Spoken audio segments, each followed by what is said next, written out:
Po vrsti skupinskih razstav, ki so se osredotočale na različne vsebinske sklope, se tokrat prvič posvečamo raziskovanju slikarskih, pa tudi kiparskih praks v mediju kolaža in asemblaža.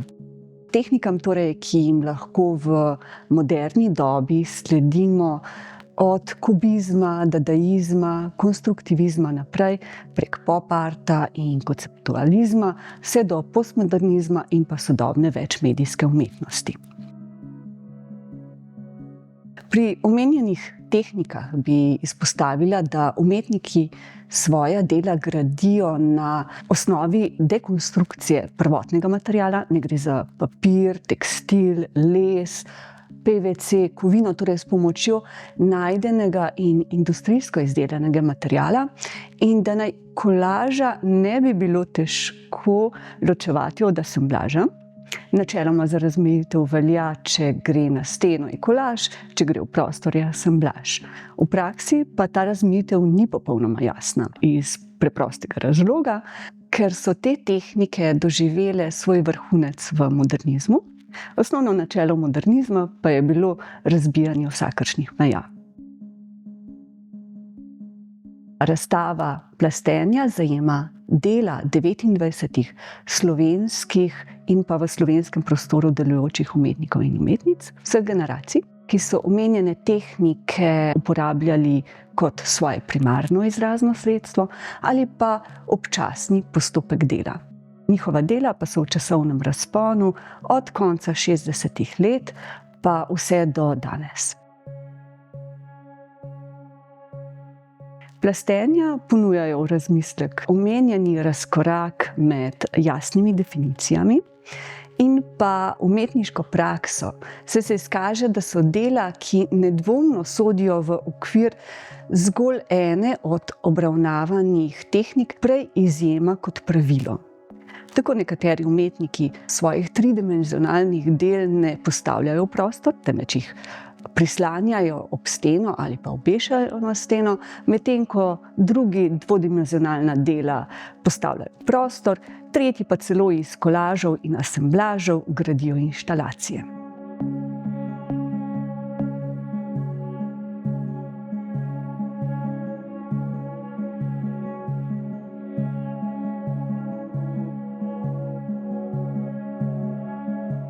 V prvi sobi se najprej srečamo z delom kiparja, videasta in performerja Marka Kovačiča, ki s sopostavitvijo dveh kolažev in asemblaža ustvari ambient. Slika v slednjem je zamrznjena in sceno oživi šele obiskovalec, ki stopi v to njegovo dnevno sobo in se usede na stol. Sledita dve Terahovi deli, ki prav tako kot scena v TV ekranu s svojimi barvnimi in materialnimi razmerji dajeta slutiti prihajajoče nasilje, ki je povzročil razpad nekdanje Jugoslavije. Osnovna prvina dela Andreja Štularja je izdelek. Največkrat industrijsko proizveden predmet, ki ga je obrusil zob časa, človek pa zavrgel. Na razstavi je Štular zastopan z 12 kletkami. To so materialni ostanki, ki jih je našel na Savskem otoku v Kranju pred porušenjem nekdanjega kompleksa Gorenjskega sejma in jih je napolnil z različnimi vsebinami. Kletka je tudi eden najljubših elementov Staneta Jagodiča, ki jo uporablja za raziskovanje fiziološke in psihološke skrivnosti človekove biti. Na razstavi pa se predstavlja tudi s svojim X-ray artom, torej montažo rentgenske fotografije, ki je sicer prvotno bila namenjena znanosti in raziskavam, v njegovem delu pa se srečuje z motivi iz vsakdana, življenja in pa zgodovine umetnosti. Nadalje sva s sokustosinjo Matejo Podlesnik postavili v dialog Gumilarjevi sliki, katerih površine so sestavljene iz množice slojev in v njih umetnik ustvarja dvojnika oziroma zrcalno podobo svojega telesa. Na drugi strani sta sliki Adrijana Praznika, v katerih lahko prav tako na osnovi fragmentov in drobcev različnih materialov sestavljamo zgodbo in iščemo skrite pomene v ostankih in okruških našega življenja. Žarko Vrezec se v delu doma dotakne celega spektra tem, kot so slika v sliki, slika kot objekt, vprašanje kolaža in asemblaža, in preverja razliko med estetsko in pa uporabno vrednostjo umetniškega predmeta.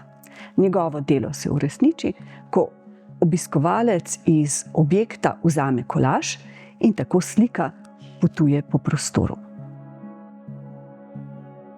Ivo Prančič je najino idejo o razstavi kolaža in asemblaža preobrnil v kolaž idej in v novo delo združil 3 starejše projekte.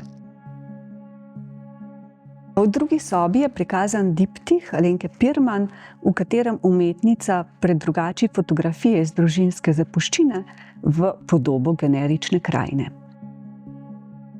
Zraven je Tugo Šušnik z areno, ki se napaja v Matisovih izrezankah, prav tako pa se sestavljanki golih ženskih teles opirata na Matisovo serijo 4 aktov Ne Bleu. Njun avtor je Žiga Kariš.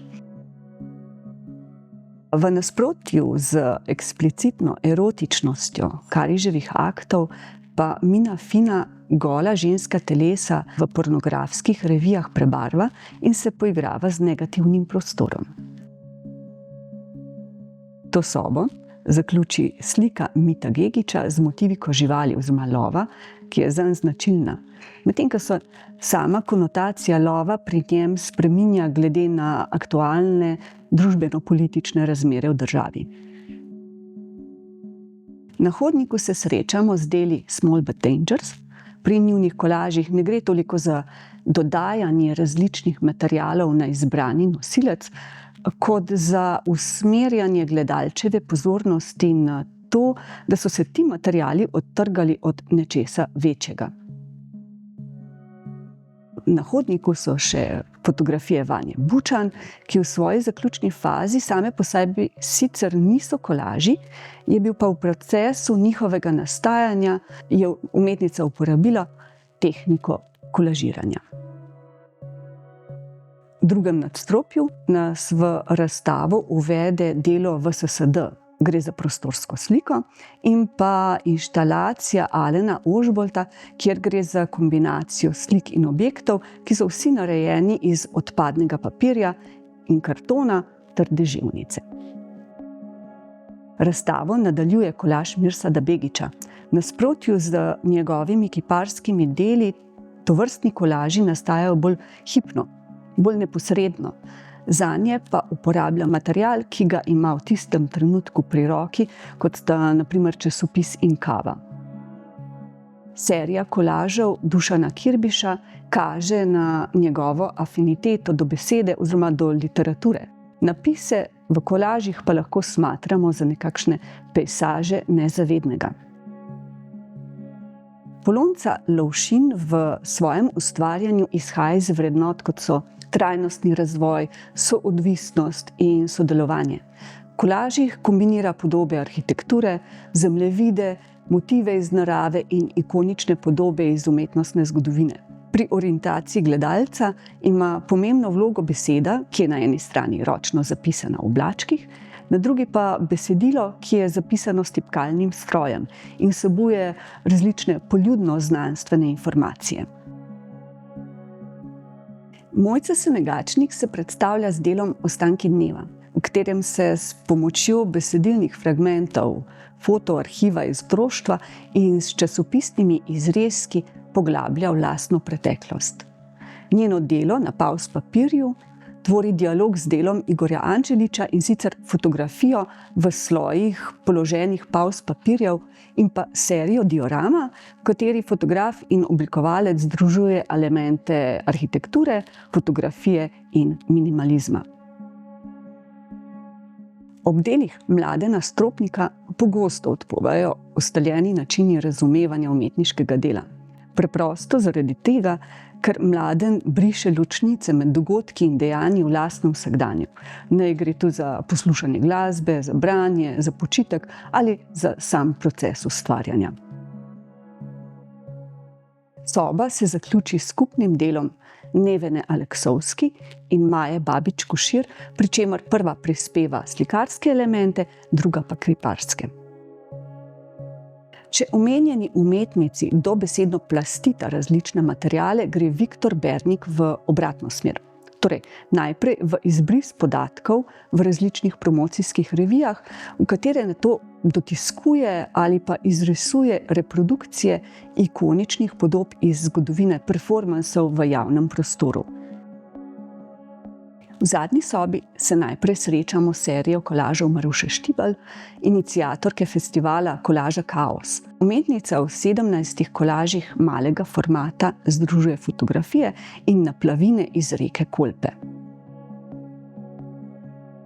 Njeni seriji nasproti je postavitev Janje Kosi z naslovom Lepidopterarium, v kateri se s fragmenti stavb, ki so vpeti z bucikami na kapa plošče, osredotoča na orientacijo znotraj določenega kraja.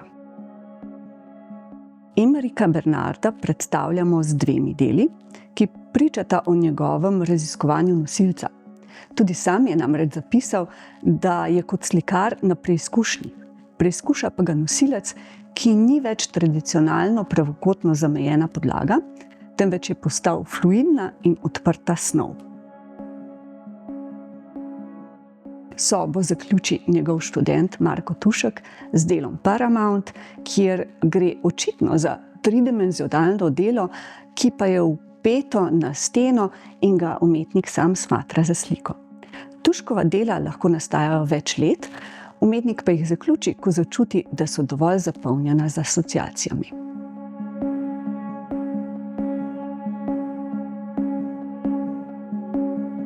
Integralni del postavitve je tudi njena oblikovalska zasnova. Tokrat jo je oblikovalec odel v 3 plasti. Prva je bela stena, druga je tonirana z barvo, tretja pa so prosto stoječe konstrukcije, ki niso popolnoma obdelane in se lahko vidi v njihovo drobovje. Na ta način je oblikovalec sugestivno opredelil naslov in tematiko razstave, hkrati pa jo je z umetniškimi deli zajel v ambientalno celoto.